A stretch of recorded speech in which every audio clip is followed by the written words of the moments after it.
Hey everyone, welcome back to Tradition with a Twist 910. Hey. I'm Nicole, I'm Tracy. and today we will be talking about the next few episodes of Grotesquerie. Grotesquerie Season 1, Episodes 3 and 4. That's right. There's definitely a lot that goes down in these couple of episodes. We get some more character development, some more mystery. We find out some more information about Merritt, about Marshall. Yeah. Oh goodness, about Nurse Red. Even we actually get introduced to a new person as well. Yes. And we delve a little deeper into Father Mayhew. Father Freak Daddy. Yeah, that's a good way to Father put it. Freak Daddy. Yeah, Father.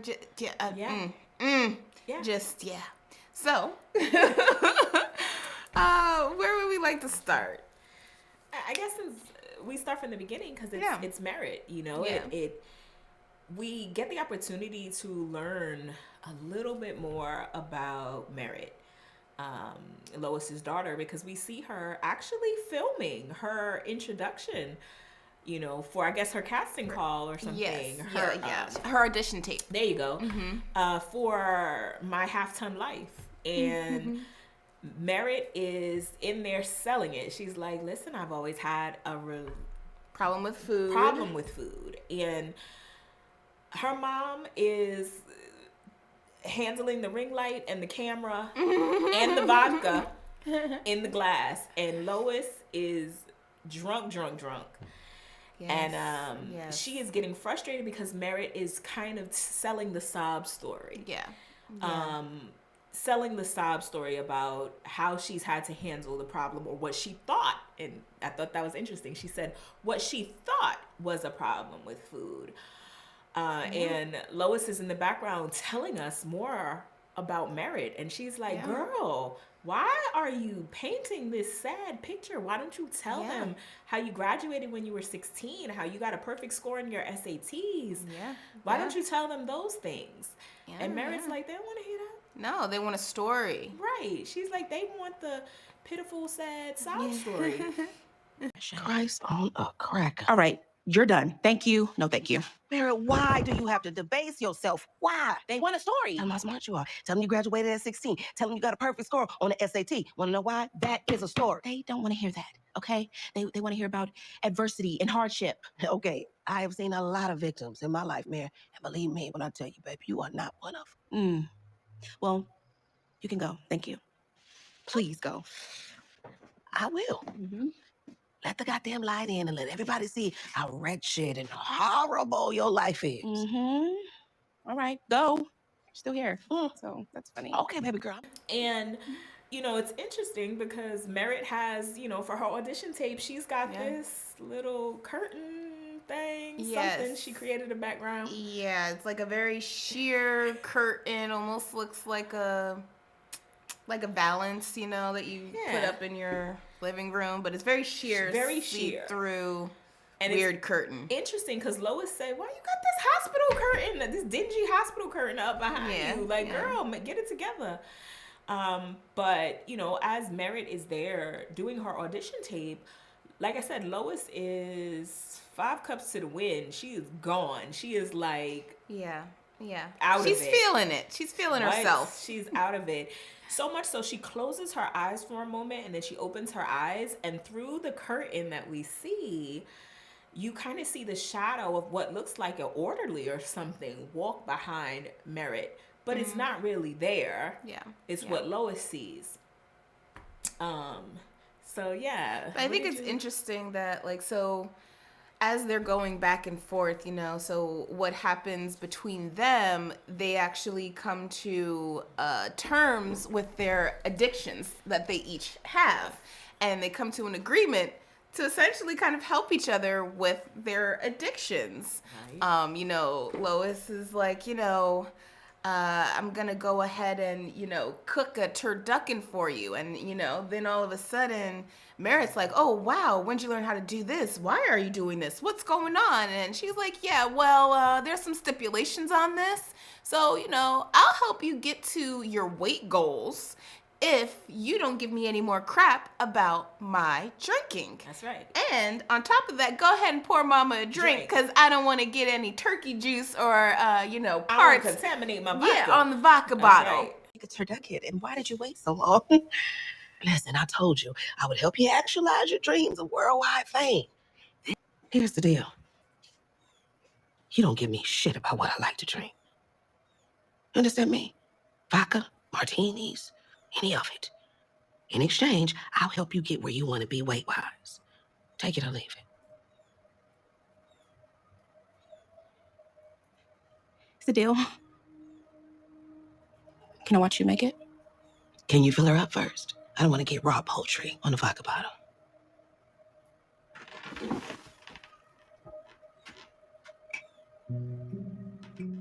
And you can see in that moment, Merritt is like, this is a bad deal. Like, Yeah, something about this don't yeah. seem right. She like, but mama said turducken? Let mama go get that thing clucking. Because I'ma agree. I'ma agree. Yeah. And so they agree out loud Yes. to enable each other. Yes. Yes. Out yes, loud. Yes. We know it was unspoken before, Yes. but it is now out loud and in front. Yeah, yeah.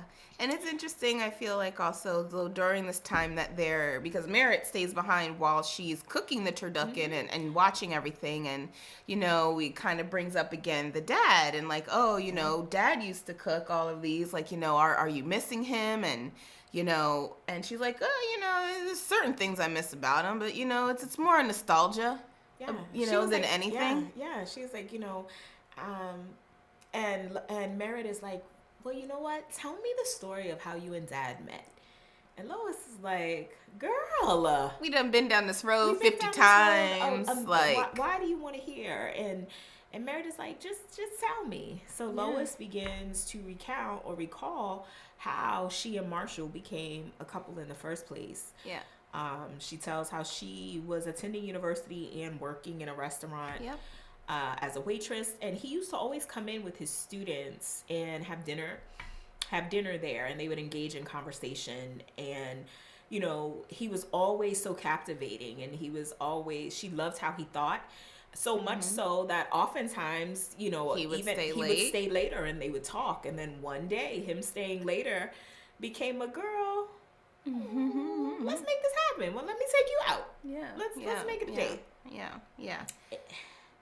I think it's I mean, one, just interesting to see how they came together, but I think it's also interesting what they showed us about the conversations between Marshall and Lois. You know, we talk more about her job again, and she's actually going to school for law. Right. And, you know, she's like, yeah, you know, I'm not really fond of the law. You know, it's like, I don't really want to interpret it. I don't want to parse it, you know, interpret it, all of that. She says, I want to defend it. Yep. And discover. Because Yeah. she likened it to a puzzle. Yeah. And likened to deciphering and figuring things out. And that's really what she felt herself drawn to. And it was Marshall who actually encouraged her at that point. He was like, well, then why not become a detective? Yeah. And so she does attribute her being a detective to that moment of conversation that she had with her future husband. So that was interesting. Yeah. And she also said that she finds the idea of a woman with a badge and a gun as powerful. Yes. I don't know, but I feel like that's also going to come up later. And I mean, I feel like it has been shown, like a lot of throughout the crime scenes, you know, the men aren't always depicted as strong, being powerful, but she is, and the yeah. chief is, and women are always with the badges and the guns. With the badges and the guns are given more of a prominent, power position in what I believe is Lois's fever dream. But yeah. But yeah. Yeah. You know. And she also mentions that she's always wanted to live in a universe of order. Right. Solve the chaos. Yes. You know, and being hyper vigilant and seeing everything everywhere. Yeah.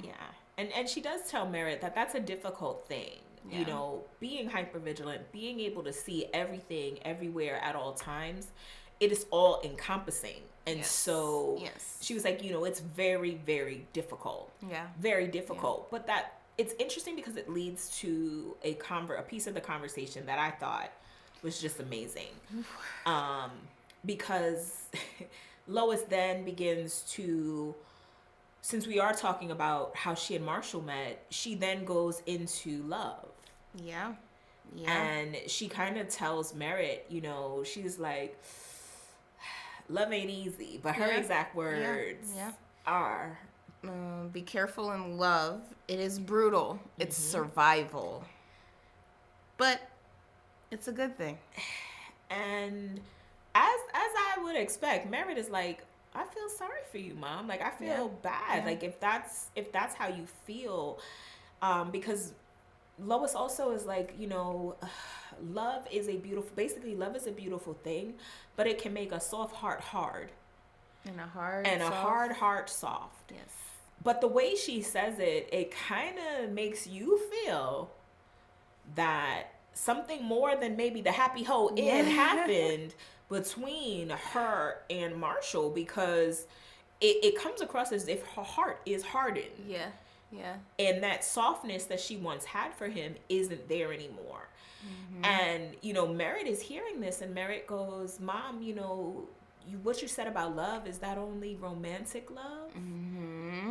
And Lois says a line that I can't ever imagine. She goes, you know, so Merritt, if what you're asking me is, do I love you? Most of the time.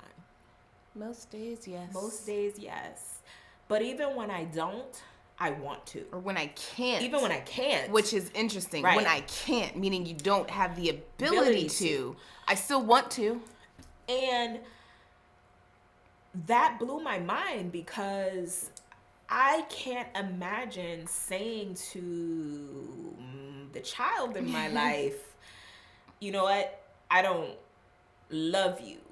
I don't love you unconditionally. Unconditionally. I don't love you all the time. Yeah. I remember saying to Nicole, I was like, if she would have said, I don't like you all the time, you know, and even when I don't like you, I want to, that's one thing. But to be like, yeah, I don't love you all the time. I can't. Not I don't. I can't love you all the time. I can't. There isn't that unconditional love. I thought that was eye-opening. Yeah. Yeah. Very interesting. She's some complicated relationships with with everything. With everything. Everything. So we basically from that interaction with Merritt and Lois, it's interesting because the next thing we see is like Merritt is going into Lois's room. We hear a phone ringing, and Merritt is like, Mom, answer the phone. It could be the hospital calling about Dad.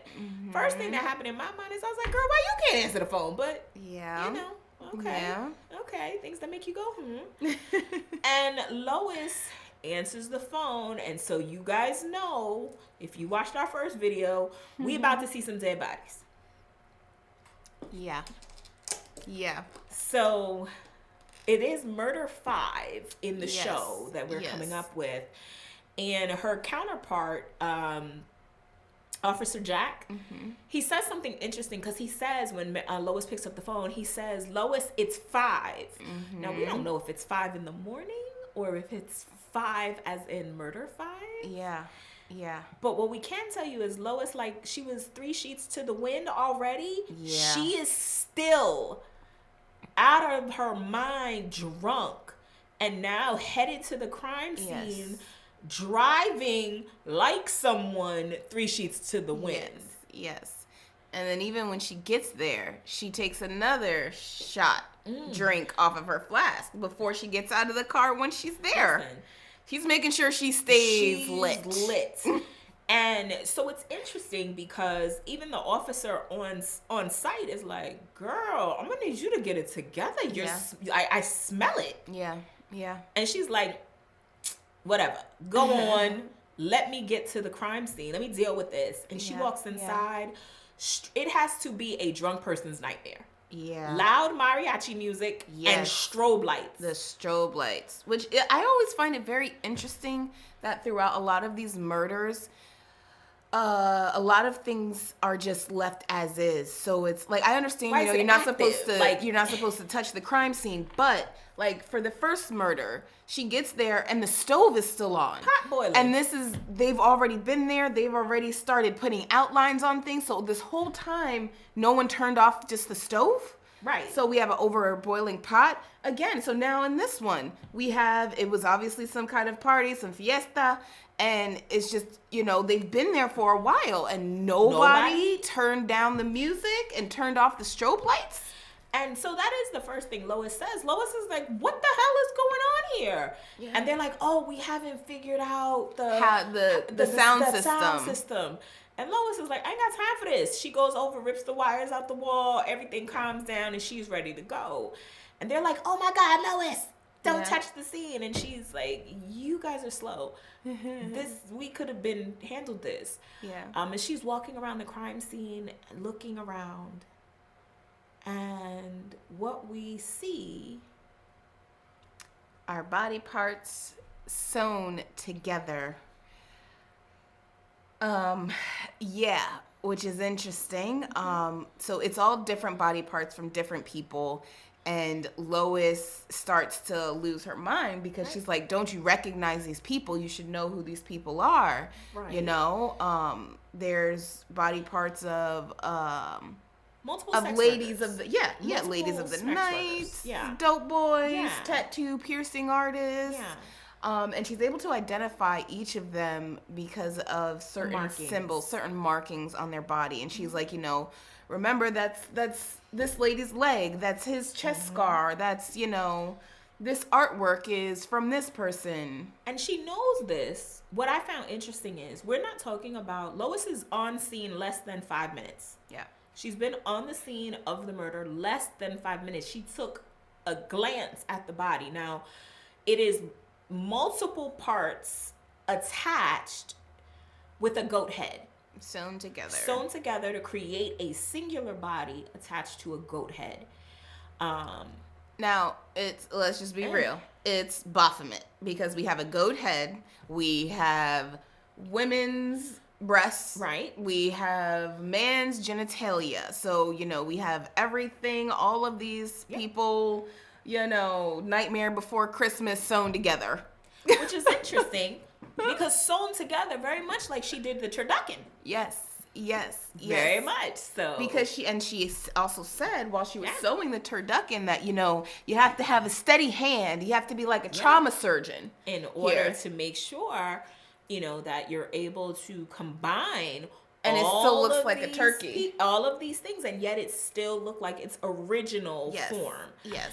And, you know, you can't help but replay that over in your mind because down to even the twine, the surgical twine that was used, the surgical thread used to reattach each of the body parts, it's the same thread that Lois used when she made her turducken. Yeah. And so there's a reason they want us to think that. There's a reason they want us to notice that. And that thread will come up again later on in a very interesting way. So Lois is reading her team the riot act, basically. Yeah. Because it's like, listen, you're going to get on me about being here at the crime scene drunk. You're going to tell me I can't serve my community in this way. I need to get myself together. Man, you don't even know who the community is. I can tell you who all these people are. You're telling me it's going to take 48 hours for us to get DNA back? I don't even need the DNA. Look. Yeah. Look. Yeah. Grotesquerie, she said, Grotesquerie is taunting me. I can look at these body parts. I can tell you who all these people are. I have interacted with each and every one of these people. Whether I arrested them or not, I cared for them. I interacted with them. I took care of them. Yeah. And I cared about them. I cared. You don't care about them. You don't care. And then we see Lois leave. Yes.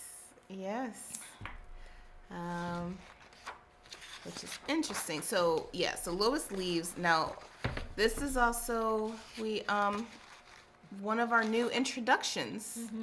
So after, Lois leaves, we transition back to kind of the hospital area, and we walk into a gruesome scene. There's blood everywhere on Marshall, and Nurse Red is, over there trying to bandage him up, and she's like, "Just hurry up and get in here and help me. Give me a hand." Yes. Give me a hand. Come on. And Lois is like, "Where's your team? Like, why is it just you?" Yeah. And Nurse Red basically beats her the riot act. They ain't here because of you. They're not here because of you. Yeah. You don't know how to treat people. You don't know. You don't know how to talk to people. Your presence makes nobody want to be here. Just hurry up, get here. Let's get them together. I need you. Yeah. And what we realize is there's so much blood because Marshall has an open bed sore, and it looks infected. And Nurse Red is trying to treat it at the same time, and she needs to stitch it closed. Again, and here we are again. We are revisiting this same black thread, surgical thread. Yes. So now this thread that we saw with the turducken and the Baphomet, murder people, and so now it's being used to stitch Marshall.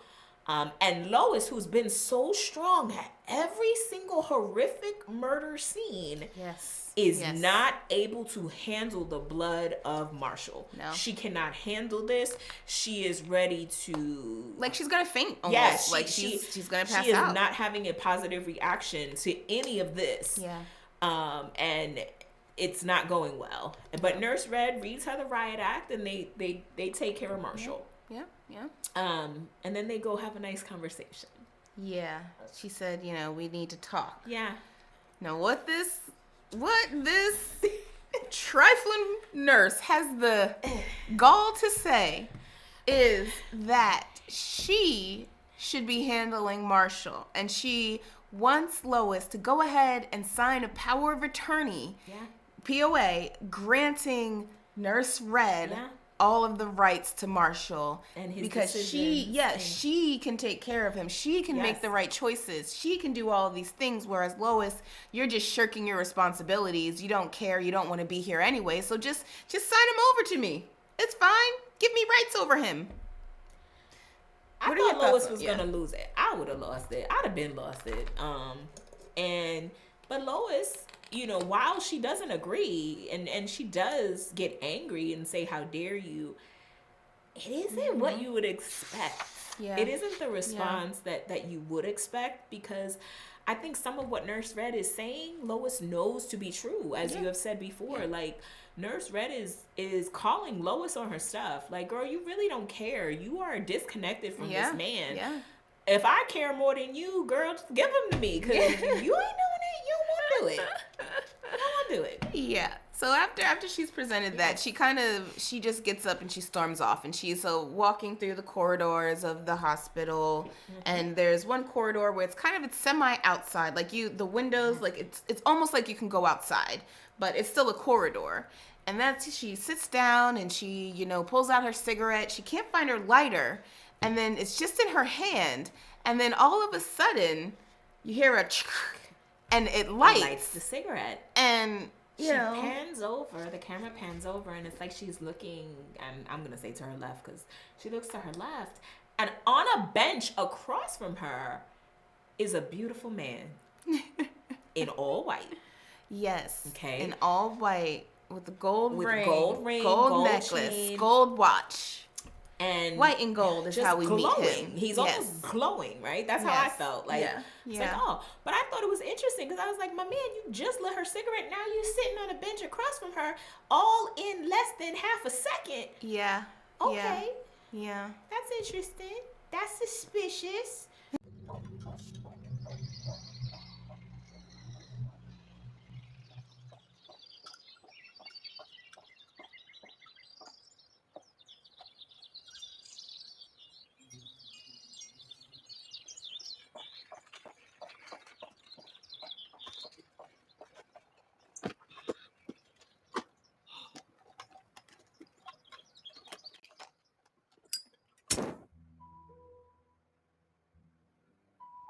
Thank you, handsome. What's your name? Ed Lachlan. What's going on?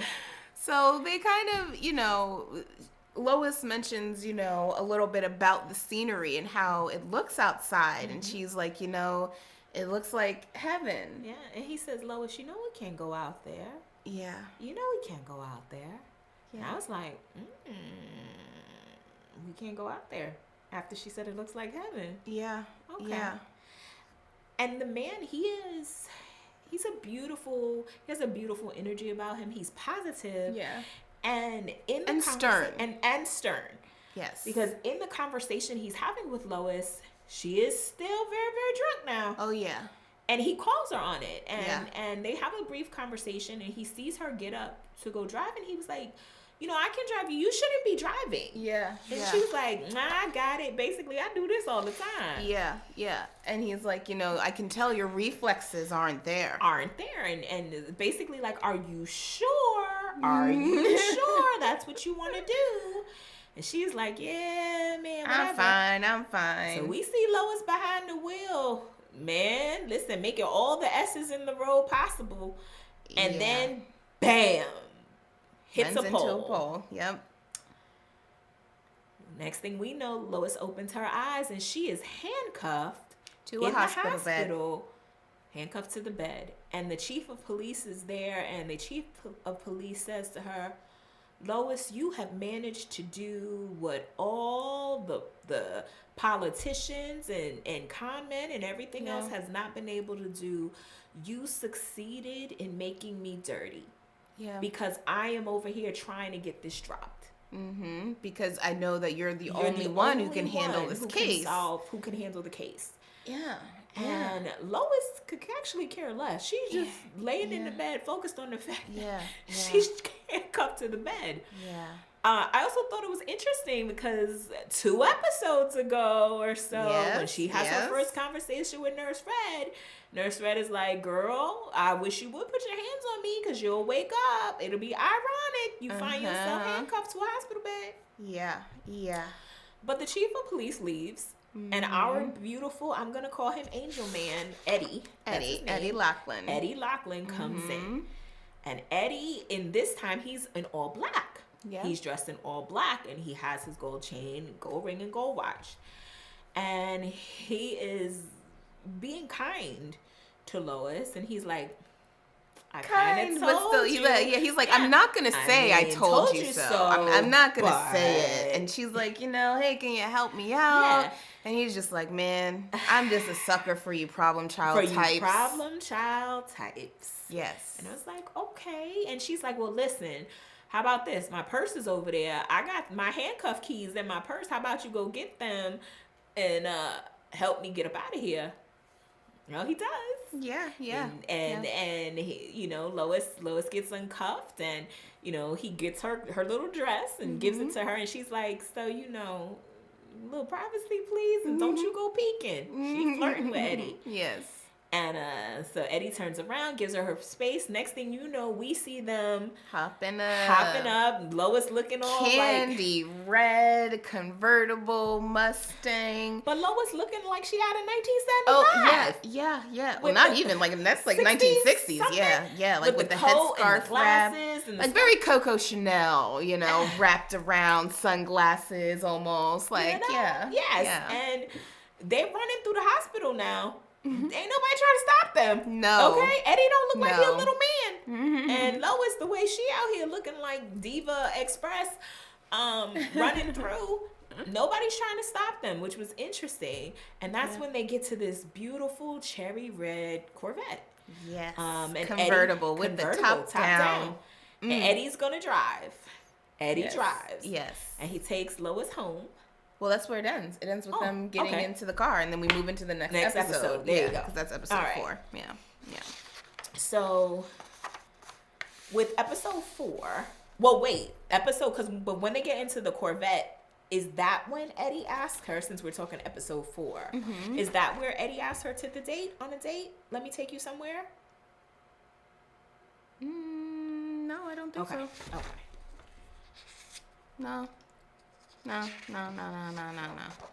think that's the next one. Yeah, I was like, you're going to have to refresh my memory how episode 4 opens.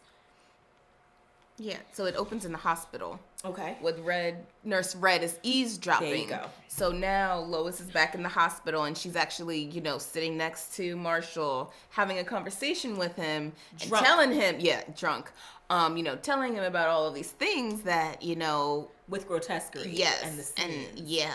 And how she's got to be the one to figure it out. She's got to, because this evil is something else, and she's got to be the one to figure it out. And she's also basically telling him, since I got to be the one to figure this out, since this is on me and I got to be responsible to do this, I'm not gonna be able to come see you as much. Yeah. Now Nurse Red is watching this go down and is like, this heifer is really telling this man you can't see it. Well, I don't think it's just that. So she was also telling him, like, oh, she's batshit out of her mind because I think it's interesting, though, as well, like some of the details that she brings in the conversation, because she obviously, her and Marshall did have a deep intellectual connection as well, because she brings up Nietzsche and she's like, we are as doomed as you said, like Nietzsche said. And Nietzsche said, God is dead. He is dead. And, for our sins, we both deserve death, And so, and she's also like, Grotesquerie is taunting her and, we are both doomed anyway, and she's like, you're doomed, right? I mean, I'm doomed too, but Grotesquerie might get me. He might kill me, if he does kill me, then hey, we'll both be out of this place. If not, then I guess I'll come back around and see you again. So that kind of conversation is causing Nurse Red to be like, she's fucking batshit. Yeah.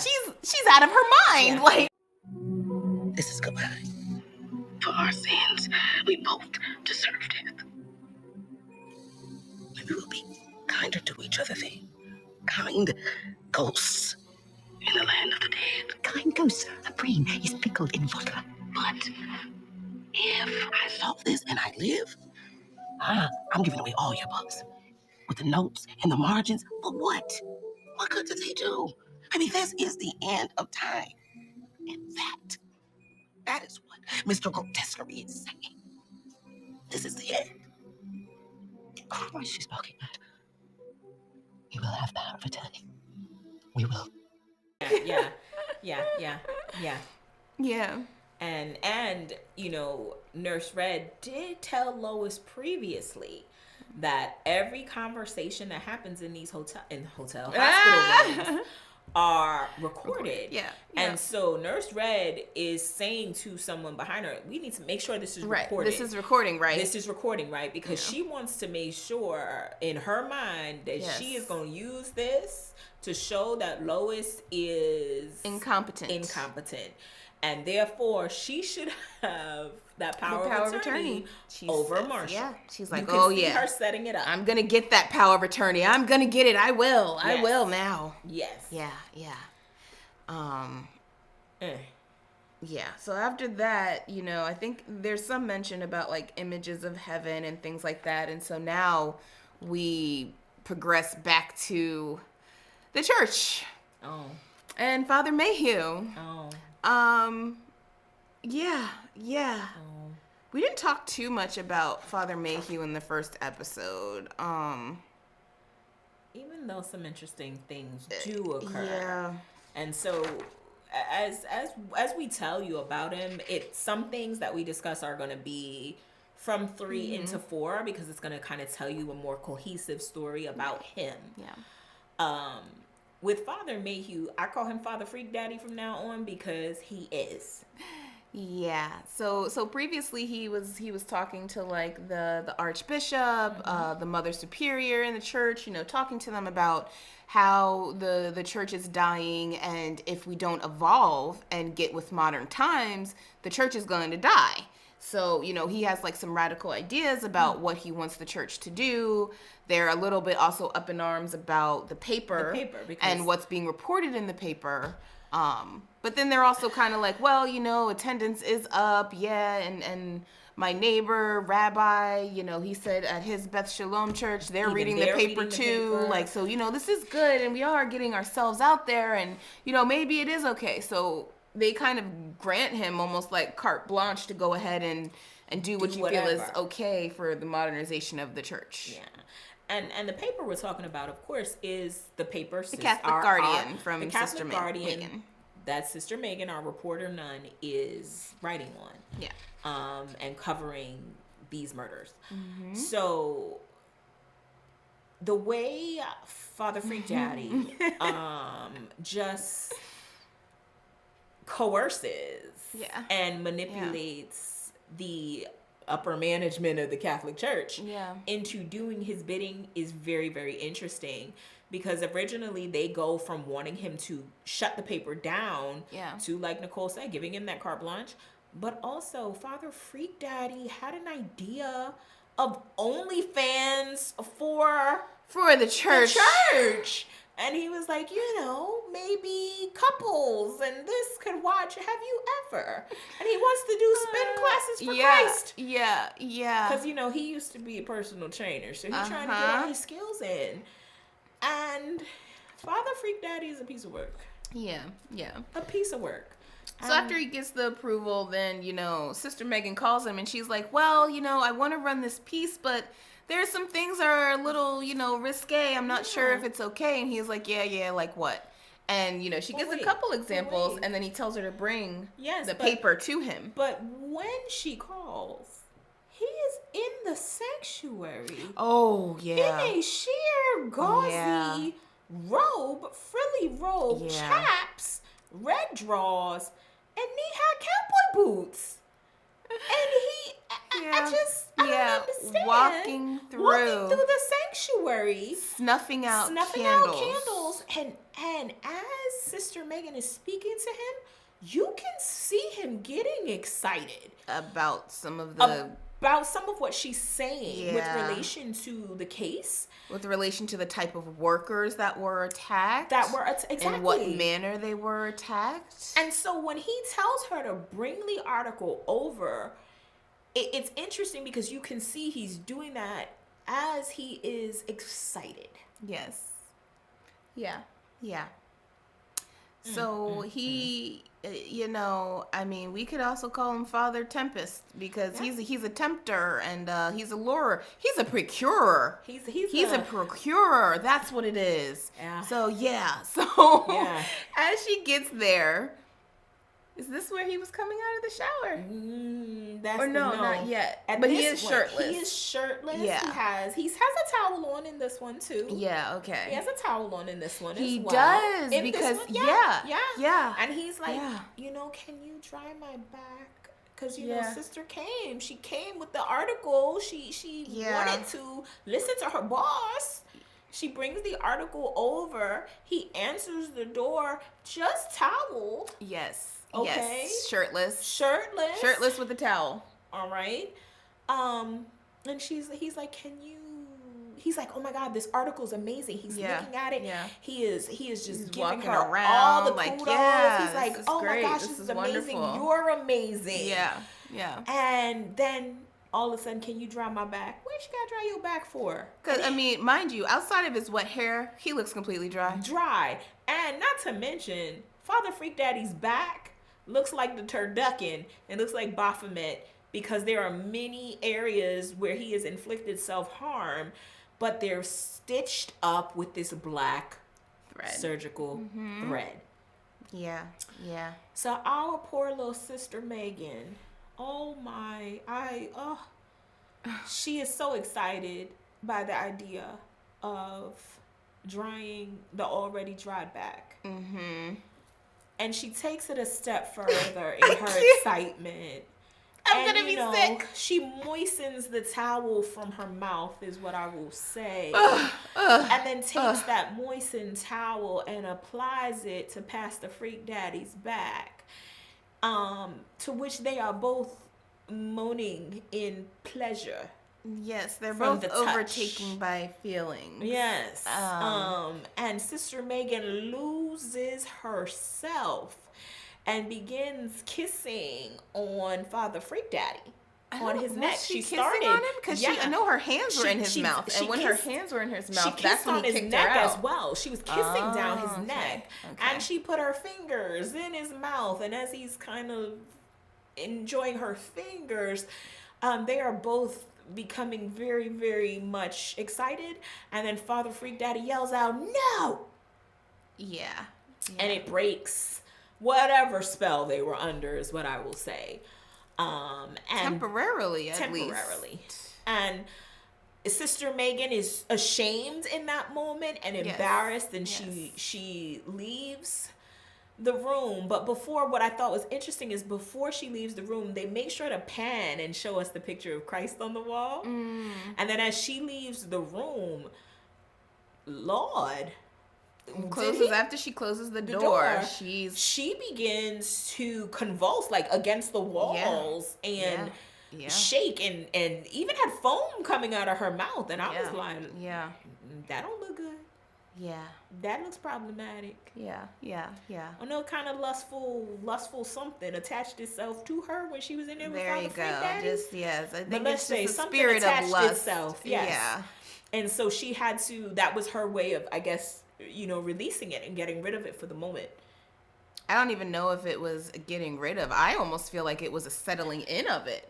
Maybe. Because, like, the whole, like, she was, like, convulsing and trying to rip things off of her and, like, get something out, but I don't know. It just seemed like it didn't exactly leave. So for me, I feel like it was almost, it's settling itself in because it wasn't fully satiated. Maybe. Okay. I can. So. That makes perfect sense considering what we know. That makes perfect sense. So, now Father Freak Daddy has gotten the approval. So now we see him doing his cycling or spinning class for Christ online. So, he has a ring light, he has the camera in there, and he is just, cycling away, waiting, and then he's like, yeah, come on, we're gonna get up and go, and then he's like, gets up, and like, the way he's grunting and moaning, okay, I get it. When you exercise, sometimes you release sounds. I get it. He is doing it purposely to entice. Exactly. You can tell. Exactly. And our poor little sister Megan has become a voyeur. Yes. Because she is in the corner, enthralled and captivated by this man on this bike, riding his heart away. Yeah. Okay? Sweating. And what I found interesting, here we go again with this red, because he was in all red. He was. Red tank top, red shorts. Yeah. He was in all red. And as a part of his enticement, not only to our little post sister Megan in the corner, in video, he's over here dousing himself with water. In a very flash dancey kind of way. Yeah. I said, this man better stop. I can't even say it was as good as Flashdance. No. It might be a step below Flashdance. Because at least Flashdance, there was a little purpose? Enticement. Whereas his is just like, there's one specific stream that comes on him and he's putting it in a specific way. So it's a little extra, so. If you know R. Kelly. So she continues watching him, and then we cut scene. So now he's coming out of the shower. Yes. In his room. Yes.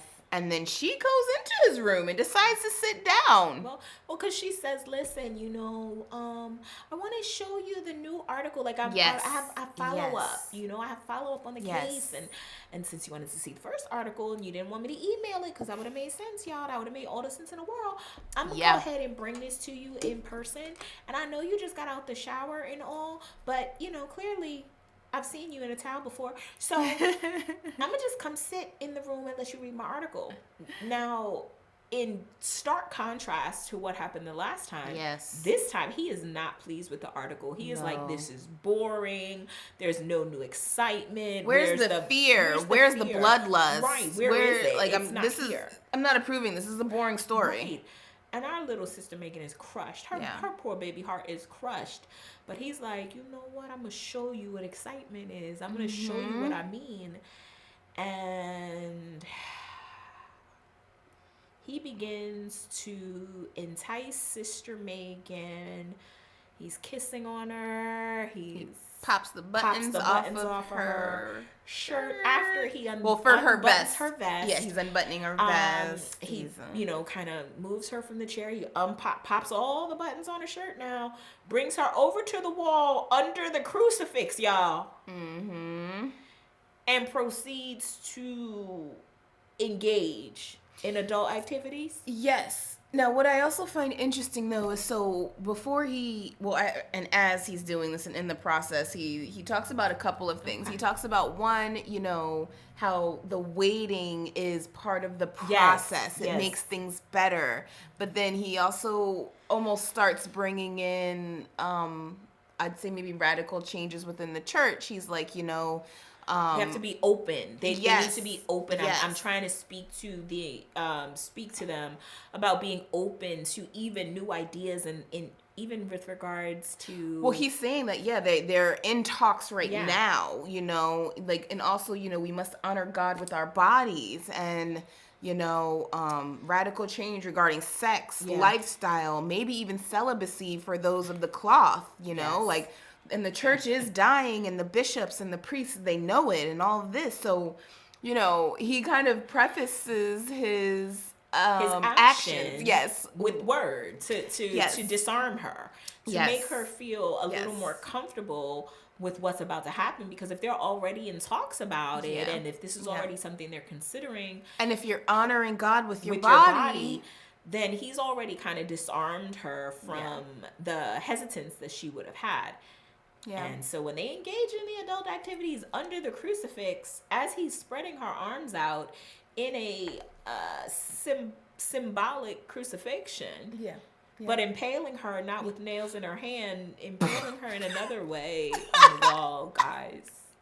Father Freak Daddy is a freak. Gosh, I wasn't expecting you to say that. I mean, but that's what he did. That's a good one. That's valid. That's valid. He impaled her. And Yeah, and then so that after that we cut scene and we transition. So I think it was in the end of episode 3 when he was dropping Lois off that Eddie was like, let's have a date, so to speak. Yeah. So now after we've cut from frolicking Daddy. Fathers and sisters, there you go. We cut to the date. Yeah. And we are in an AA meeting. That's where Eddie took her. Yes. And Eddie, and she's like, Lois is uncomfortable because the current speaker is speaking about family and speaking about how they failed and speaking about their shortcomings but how amazing it is to have the support of the people in the group. And Lois, she really can't take it, and she looks over to Eddie and she's like, can we go now? Yeah. And he acquiesces and they do leave, but they have conversation and they go out to eat now. Yeah. And they have conversation. Now Lois, even at dinner after leaving AA, has gotten a drink. Yes. And Eddie's like, you need to slow down on the sauce. Mm-hmm. Yeah. You do. Yeah. And he's like, he begins to tell her a little bit about himself and his life and how he used to drink. He was a stripper. He moved to Alaska. Worker. He ended up stripping, and Peter Pecker, Pickle Pepper was his name, and but that stripping led him to the streets. And all of this stemmed from the drinking and the validation that he was making for his own drinking. And he was like, Lois, you have not lost your dignity. I don't want you to lose your dignity. Yeah, he said that's what was missing for him. Like, that's what he had lost, and he didn't know, and he was looking for it. I was missing my dignity, Yeah. You haven't lost your dignity. You haven't lost it. And Lois hears him. You can see in that moment that what he has said has connected with her, and she hears him, and she's like, almost in tears, and she's like, I understand. Yeah. I understand. What do you think of Eddie?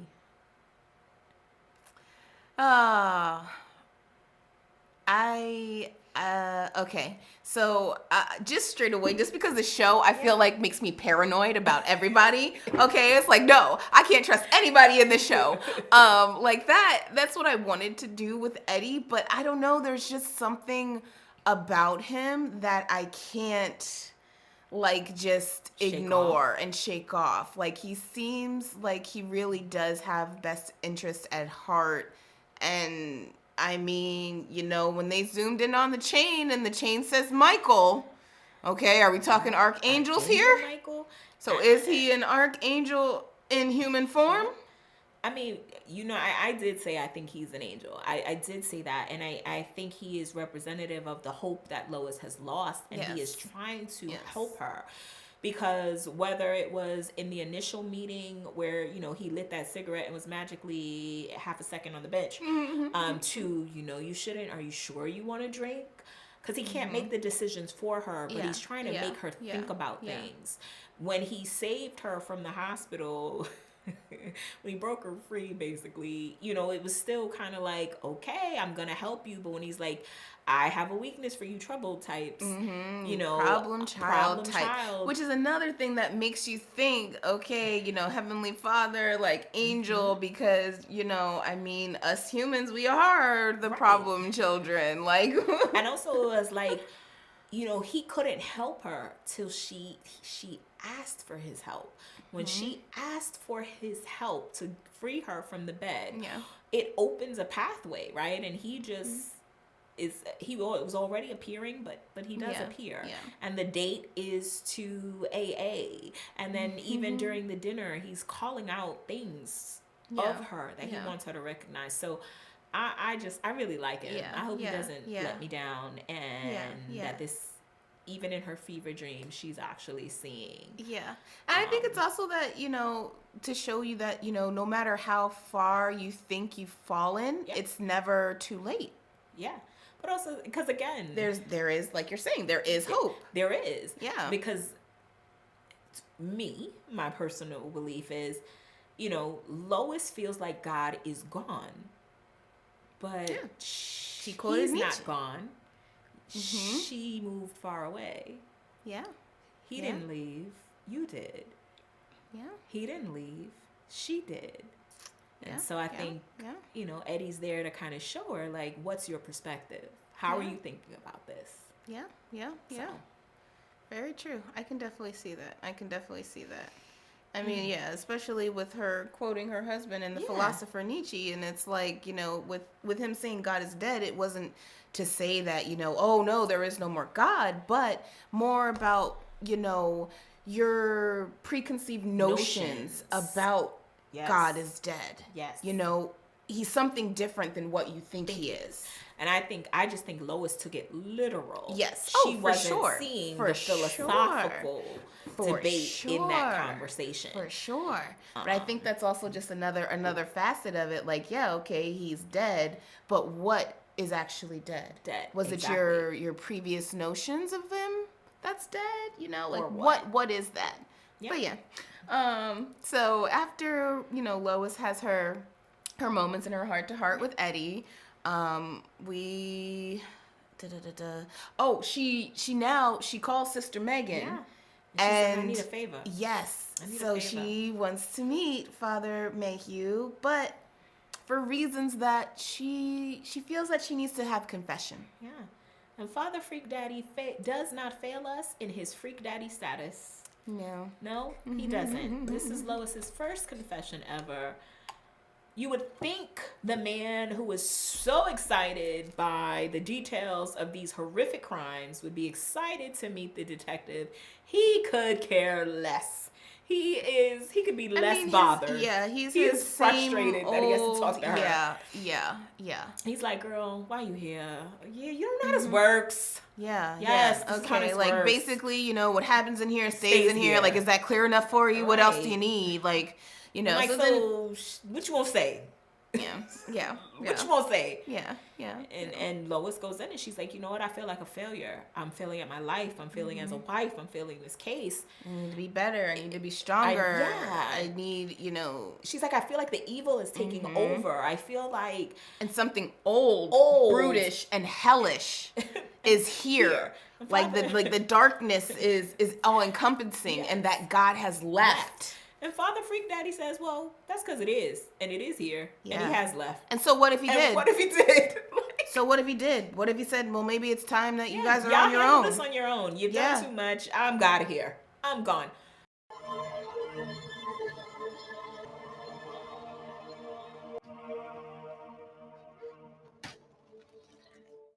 I take it that this is your first confession. What goes on in the booth stays in the booth. Does that sufficiently answer your question? Of course you are. But God forgives us our weaknesses so long as we... So long as we what? I haven't seen a sign of God lately. I mean, is he even listening? Well, maybe his silence is essential to our free will. Something old, brutal, and hellish is here. I don't think that you're crazy to think that. You sense it. It's like God just locked up and left. Adios. And so what if he did, Lois? What if he's gone? What if that's exactly what he's done? Big Daddy's left and gone on a business trip, so we have the codes. We know the rules that goodness is governed by. And maybe this is his way of telling us that it's time that we figure this shit out on our own. I don't know what kind of father, girl. I said, Father Freak Daddy is here. Oh my God, just being horrible. And I was like, you know what? I said it before. I think he is the little devil on Lois's shoulder. And here, I really do. I was like, the devil is in the church, and it is Father Freak Daddy. Yeah. I mean, I think that was one evident with the clearly fact that he said that I have hubris, but I have faith, and we're seeing again. His hubris is just at the forefront through all of this. He doesn't try to hide it. Like, he is in your face. And that's the thing. Like, he doesn't hide it. He is not, he is in your face with it. It is like, he's telling on himself, but nobody is seeing it.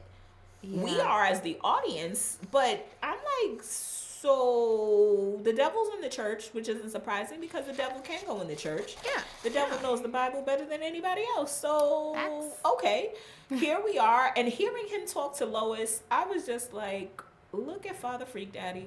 I can't. I can't. Because the hope that Eddie gives, Father Freak Daddy is snuffing it out like them candles when he was in that gauzy robe because he's just tainted. He's and tainting everything. Yeah. I think that's part of his job. Yeah. You know, and it was interesting that that's their first interaction. In the very first episode, when Lois meets Sister Megan, she says, I can't wait to meet. I want to meet the pastor, right? Nah, so it's episode 4. They're just now meeting and he can't be bothered. Yeah, not a good look. Not a good look. So we kind of leave it there, you know, after the talks. And then we go back home and Merritt has solved the box. Yes, the box from episode 2. Yes. And she is so excited. Yeah, because she's like, you know, oh, well, you know, I thought it was maybe like a Rubik's Cube and, you know, so it's solving an equation. And then, well, then I thought it was this, but it really wasn't. But the box, the box has its own logic. Right. And she was like, and Lois goes, so what's inside? And it were coordinates to a location. Yeah. Miss Merritt, you and that couch are going to fuse together. You been watching TV all night? While you're talking, I got it open. At first, I thought it was like a Curry puzzle box. You know, it opens in a few steps, but it could be kind of tricky. But then I was like, no, maybe it's like a Rubik's. You know, it's going to be an algorithm. But no, this thing has its own logic. It teaches you as you go. I've never seen anything like it. You know what? I don't care. What was in the box? Yes. Sister, I got something. It's coordinates. Yeah. So, you know, we from this moment,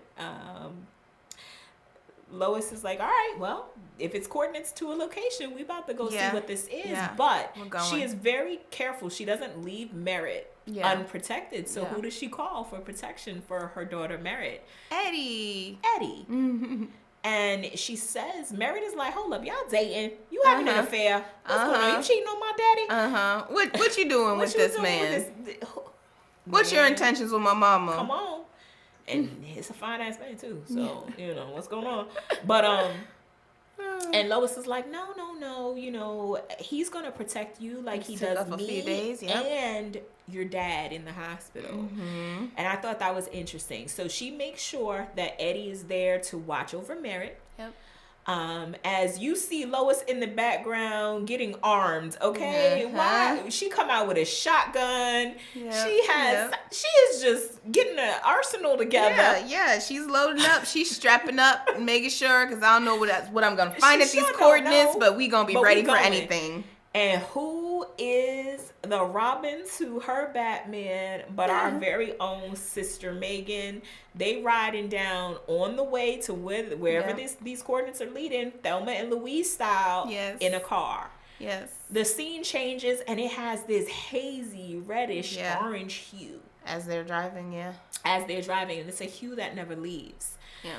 And our own Sister Megan is, let me tell you that Father Freak Daddy put it on her because she's conflicted now. She's conflicted. She feels guilty, but she also has this longing feeling for him. Yeah.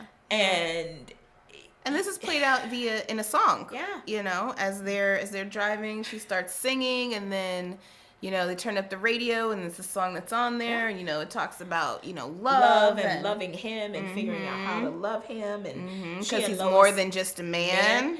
And Lois and her sing together, and in the end, Sister Megan is like, you know, this was a song about, it's from Jesus Christ Superstar, and it was a song Mary Magdalene had about trying to love Jesus. And it's interesting because if you know Mary Magdalene was a prostitute. Yeah. And so it's just really, really interesting that that's the song that's playing. And so Lois is like, you think I don't know, girl? You think I don't know? Well, not only that, so didn't a little bit before that, she talks about the song and she used it as her audition. So she was actually going to go to Juilliard, and she got in, but she said the calling of the church was higher. And was stronger. Yeah. And then Lois is like, he got you all, basically, he got you strung out. And she was like, what do you mean? What are you talking about? She was like, you think I don't know about you and Father Freak Daddy? I see the way you look at him. Yeah. And our poor little At sister first Megan, she thinks, though, it's just a look. Right. You know, like just a want, a desire. A desire. And she's like, nah, Sister it's more Megan than that. is like, well, it's more than a look. And Lois is like, what, girl? And then she about to get all the details. Yeah. And then They get to the sinkhole? they get to the sinkhole. Yeah. They So they arrive at the coordinate location because you know, as they're talking and Sister Megan is feeling all of these things, she feels like she's committed this biggest betrayal, adultery of the highest order. Right. Because, you know, as a sister, she's married to God, so she feels like she's committed adultery on God, you know, and it's adultery of the highest order. And she's like, you know, hey Lois, is this something have you ever committed adultery? Yeah. And then when she says, have you committed adultery? Lois doesn't exactly Say answer anything, but Sister Megan goes, stop. Because, that's when the... No, that's because they haven't gotten to the... That's their...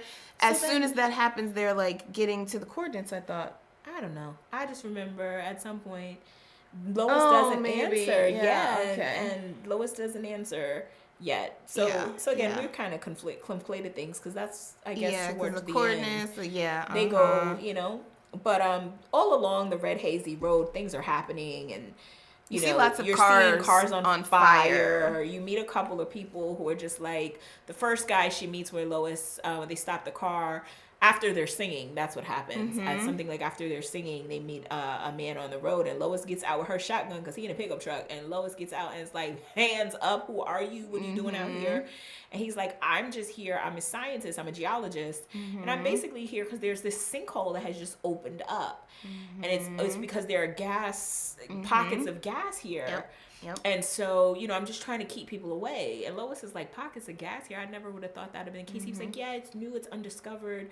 And it's on a fault line. We're on a fault line here. You know?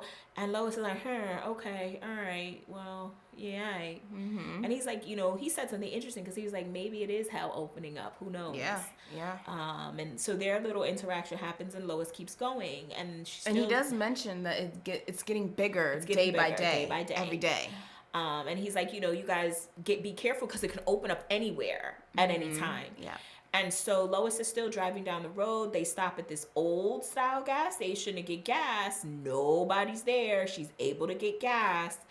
because as they're trying to go home, then their way is blocked again Yes. by a car that's on fire, people in gas masks Yes. trying to put out the fire. Right. So then they have to turn Turn around. around. And she's like, oh, well, I think I saw a motel or a hotel or something Yeah. back there. We're going to have to turn around.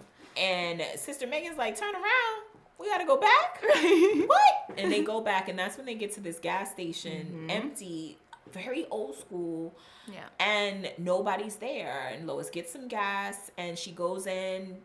Nobody's there. She leaves a 20 on the counter, but there's a snow globe that she puts on top of the $20 bill.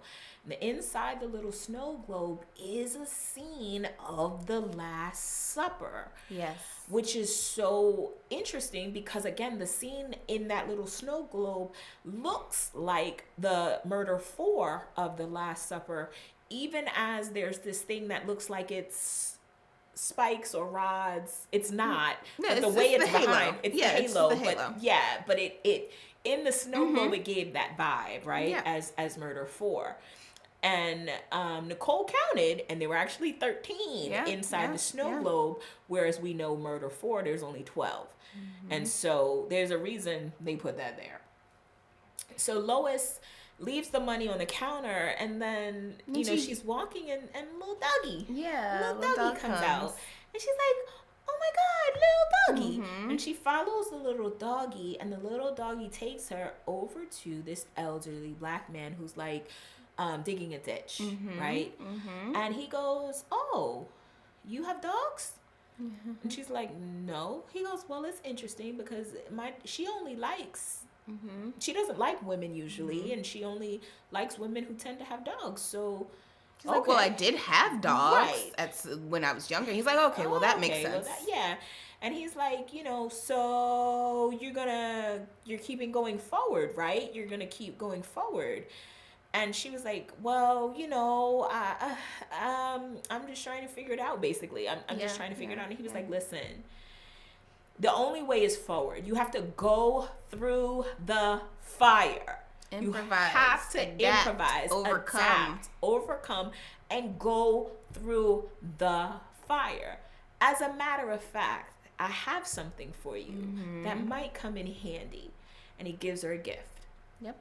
And she looks back at him and she's like, what about you? He was like, don't worry about me. I'm okay. I'm gonna, He was continuing to dig his fire line, He's like so forest fires, you dig a fire line where the fire can't go past it. So that's what he was doing. He's in the process of digging a fire line. He's like, I'm where I'm supposed to be, basically. I'm not gonna go where you're going, but where you're going, the word is go through the fire. And here's this gift. Digging for buried treasure? Making a fire line. It's like this thing just sprang up out of nowhere, right? Oh, nothing comes from nowhere. You know if it's a way around the fire? Too late for that. You think we should go back? Oh, definitely too late to turn back. The only thing to do now is improvise, adapt, and overcome. You gotta go through it. Through the fire? You're lucky. You got a car. You'll survive, probably. But not everybody, though.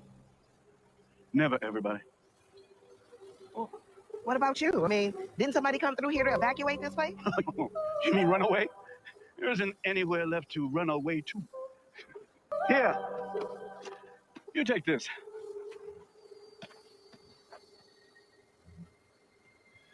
Gotta be prepared for the worst. Time to hit it. It's time to get the hell out of here.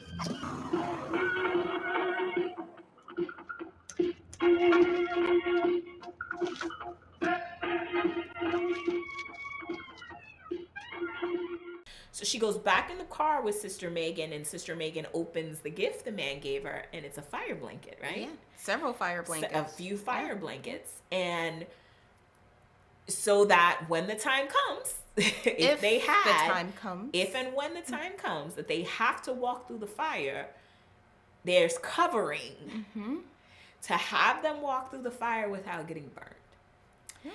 And Lois makes a point to say to Sister Megan at that point, don't worry, I got you. I'm not going to let anything happen to you. As a matter of fact, there's room enough. Both of us will get in the blanket if the time comes, and we'll go through together. I'll make sure nothing happens. And I think this is when they start, at some point, they're talking about the adultery. It could be. I think so. I can't remember when. Yeah, I think but, this is when they have that conversation about the adultery, and Sister Megan says to Lois, have you ever committed adultery? And before Lois can answer, Sister Megan goes, stop, because Lois is driving.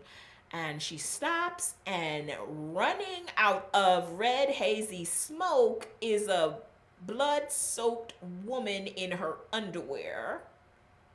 Who gets they let her in the car, and she's like, he's coming, go now, he's coming, go now. Yeah, and that's how it ends. Yeah. So this is oof, yeah. Lois, have you ever committed this sin? Adultery? Lois, stop!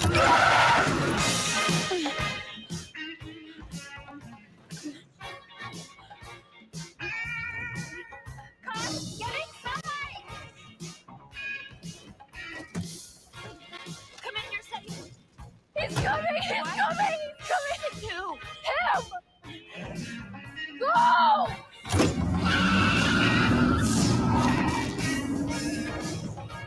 So much happened, y'all. So much happened. Yeah. I still think this is her fever dream. I think so many things. So many things. And I'm so excited to see where this is going. Yeah. Okay. Excited to see what's gonna happen. Yeah. To who Eddie really is. Yeah. You know, I wanna what's see gonna happen next with Father Mayhew Father and Big Sister Daddy. Megan. Who is this blood-covered woman we encountered? Who's the he that she's talking about? Mm-hmm. And I want to see Lois walk through the fire, because I that's coming. It's coming. I mean, I feel like she's already in she's front in of the the fire. fire. She's already feeling the flames from the fire. She's already there. But she's hesitant to walk through. Yeah. And I was like, it won't surprise me if Eddie or Marshall or both help her walk through the fire. Because again, we know about Marshall, but listen, it's Courtney B. Vance who's playing Marshall. Y'all did not pay this man to have him lay in his bed. Well, he's had a couple of scenes, you know, a couple of flashback scenes. Yeah. I need to see some more Courtney B. Vance. Marshall for me now that we have a little bit more about Merritt, you're introducing another character. I need to know some more about Marshall, because Nurse Red is doing the most. Yeah. She is so entitled when it comes to Marshall. What is she really up to? What is she really up to? Really and what makes her there? feel that empowered when it comes to him? Because at this point, I'm like, in real life, she was with Marshall. Yeah. And Merritt just happens to know it. And so that's why in her dream, Nurse Red is taking this authority, because it's the subconscious speaking in the dream. Okay. Because I was like, she has too much authority. She's taking too much ownership. Okay. See, you say authority. I don't know if I would say authority. I'd say attachment. Like her attachment to him and affection and wanting desire of him is a little above. I guess I struggle with saying authority. Well, I don't feel like she's authoritative. I feel like she is though. She's like, girl, help me with your husband. Girl, if I can't do this, then you do it. Get it together. Let's go. Matter of fact, you don't want to do it. Give me that power. You crazy. Like, okay. And she feels no way. There's like no sense of she's not shy about it. Yeah. And so that's what makes me think it's Lois's subconscious knowing that in real life, maybe there was that relationship. And so that's why, you know, I don't know, but all right. So that's Grotesquerie, episodes 3 and 4.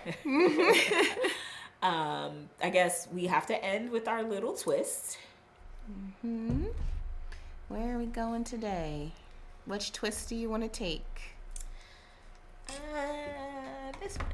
Okay. So, what is true prayer? Wow. Okay. All right. So, today, our little twist, it talks about spiritual exercises to help you on your way. A simple spiritual exercise to try.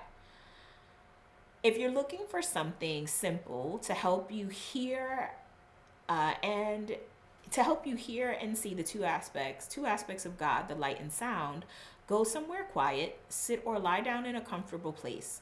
Put your attention on your spiritual eye, a point just above and behind your eyebrows, so your third eye, guys. With eyes lightly shut, say a holy word or phrase. For me, it's usually hallelujah, amen, which you could say God, Holy Spirit, or show me thy ways. You know, you're going to fill your heart with love, and actually you're going to speak to God from that place. And it will help give you whatever you're looking for, whatever insight, and just help give you more spiritual grounding.